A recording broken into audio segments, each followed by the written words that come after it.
Labas. Papasakosiu vieną iš savo istorijų gyvenimiškų iš sportinės pusės, kaip nuo atleto tapau lygų maišų, reumatoidinis artritas, širdies ligos, raumenų skausmai, skrandžio problemos, refliuksas, depresija. Ir kaip iš šito viso išėjau ir grįžau į dar geresnį negu prieš tai būseną. Sporto pradžia prasidėjo nuo kokių 5 metų, šiaip visą vaikystę buvau labai judrus žmogus. Vienas iš greičiausių bėgau sprinto bėgime klasėje. Futbolas pirmas sportas buvo, į kurį nuvedė tėvas, turbūt jo neišsipildžiusi svajonė.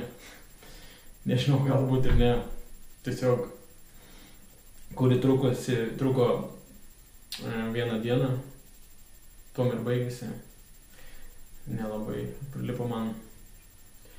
Po to, kiek pamenu, ėjo dziudo,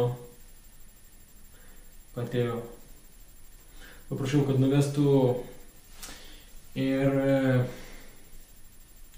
prisimenu, kad dar jis paprašė manęs, kad užaugęs neliesčiau jo, buvo dėl ko, bet pažadą iš tesėjau. Tai va, po to dar ėjo regbis, sunkia atletika, visi sportai truko nuo 1 iki 2 metų tame tarpe.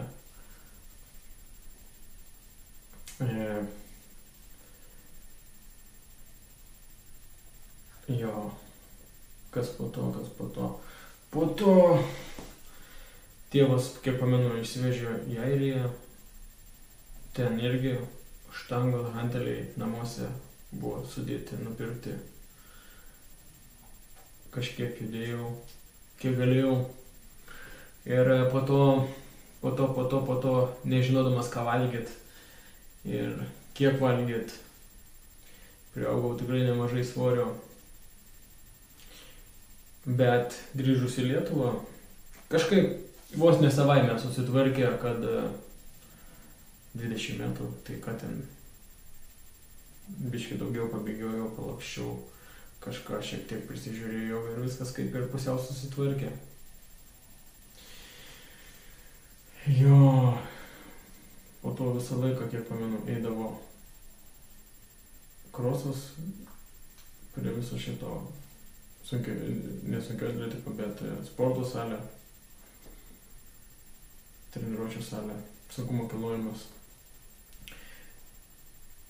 Bet tada jau pradėjau domėtis daugiau, ką valgyt, kiek valgyt, kas geriau veikia, kas lieknėjimui, kas raumenų priaugimui. Tai jau buvo pradžia. Jo. Prie viso šito, ką norėčiau dar pridurti, neperėjus į kitą etapą, ne? Tai kad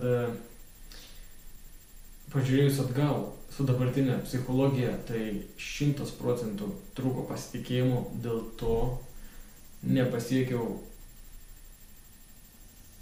kad ir čempionų kažkurioje srityje pozicijos. Bet nesigailiu dėl šito viso, bet kokiu atveju įėjo gyvenimo disciplina, sveikatingumas, pasitikėjimas savim kažkiek vis tiek sustiprėja nuo sportų. Dalį pamiršau paminėti prie sportų, kuriuos lankiau, dar buvo Muay Thai, Tailando boksas. Gal taip ir turėjau dėliotis, kad treneris uždarė ir taip ir užsibaigė šitie koviniai pasirengimai. Tai va, kitas etapas, kaip ir minėjau, tėvas išsivežė į Airiją, Ne, atsiprašau, kitas etapas, išvažiuoju 20 į UK, į Angliją. Ten su kolegom iš karto į salę užsirašom, labai faini žmonės, geras kolektyvas, komanda. Pamenu dar vienas iš tokių įdomesnių variantų, kad gerdavom Red Bullį su kreatinu, ko nepatariu dabar daryti, bet buvo jėga. Tai va. Ten bebūnant, Anglijoje ėjo metai po metų, tai kažkiek pristabdomas sportas, vėl atgaivinamas ir bet kokiu atveju vis tiek judėjimas vyksta. Bet susidūriau su gyvenimiškom problemom, iššūkiais, tikrais faktais, kurių nepaneigsi. Ir darbų bei biznių žlugimais, ko pasiekoje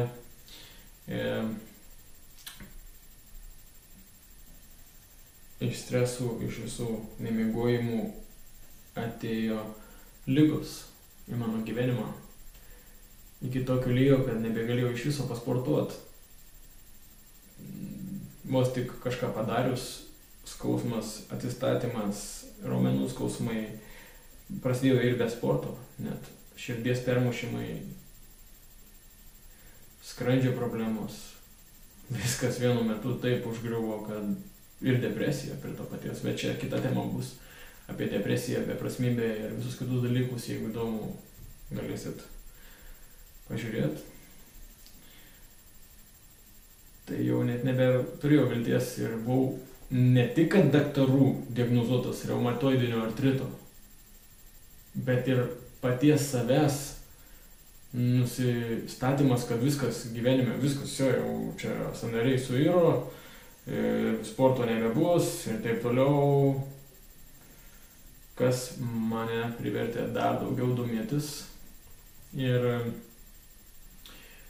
gilinimasis tiek į saviugdą, tiek į psichologiją, tiek į sveikatingumą, be sustojimo, kokie, daug metų. Saviugda jau buvo prasidėjus, bet ten tada sveikatingumas ir būtent sveika mityba tada prasidėjo. Nebe kultūristinė dieta, kuri taip pat irgi veikia, jeigu nori braukti raumenų ar numest ar dar kažką, viskas gerai, bet ten nėra jau labai sveika mityba.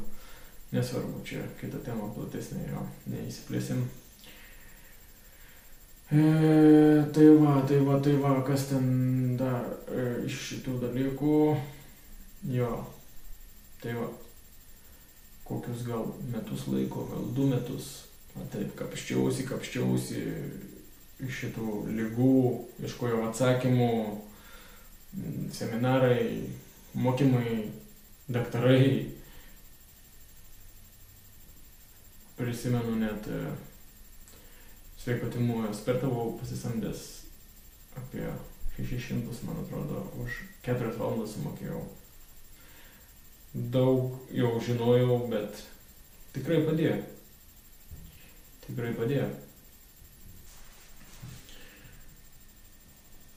Ką esu išbandęs iš dietų, mitybų, tai viena iš pirmųjų buvo išbandyta palei kraujo grupę, po to intermittent fasting, protarpinis badavimas, apie pusę metų esu bandęs tą daryti ir gana tikrai gerai jaučiausi. Bet čia ne visiems yra tas dalykas, jeigu turi su insulinu šuoliais reikalų, tai nelabai patarčiau šito daryti. Tai po to keto mityba irgi įdomus dalykas. Kaip faktas, kultūristinė dieta, fitneso dieta, tą ką ir mokinausi trenerio licenciją įgyti ir prieš tai jau žinojau ir bandžiau metus laiko daryti angliavandeniai kartu su baltymais ir riebalais ir kalorijų skaičiavimai ir visi kiti bajeriai, kaip ir žinot visi jau turbūt tikiuosi, gana gerai veikia, norint priaugti raumenų. Bet iš sveikatingumo pusės nėra jau pats geriausias ir efektyviausias dalykas. Tai va, mano atžvilgiu būtų atskiras valgymas. Angliavandeniai kartu atskirai nuo baltymų. Čia turėtų būti šita formulė iš mano pusės labiausiai į sveikatingumą vedanti. Ką norėčiau dar iš tipsų duoti, kas dėl artrito, dėkime, dar dėl kažko. Ta prasme, dėl sveikatingumo, bet ne dėl kažko. Vanduo būtinas dalykas, maisto suderinamumas, atskirai baltymai nuo angliavandenių, kartu su salotom visą laiką daryti pertraukas 3 valandas plus minus. Čia daug niuansų, čia nesiplėsiu jau, čia tiesiog čia yra mano istorija, aš nepasakosiu dabar, ką daryti, ko nedaryti. Ką norėjau pasakyti, kad daug metų ir turėjau ir antsvorį, ir kovojau su tuo, ir esu buvęs išsiryškinęs ne vieną kartą. Pas manęs dabar tiesiog nėra tikslo būti visiškai aiškiam, pas manęs tikslas yra būti sveikam ir gerai jaustis, kaip sakant, žinai, turėti energijos, būti sveiku. Ir taip. Manau, tikrai turiu šituose dalykuose patirties ir norėčiau save sutikti tada, kai man buvo labai sunku iš tikrųjų tiek priaugt, tiek numest, tiek sveikatą susitvarkyti, nes daktarų diagnozuotas artritas, kurio dabar nebėra. Dėka sveikatingumo, šaltų dušų, daugumos elementų, visokiausių bandytų dalykų.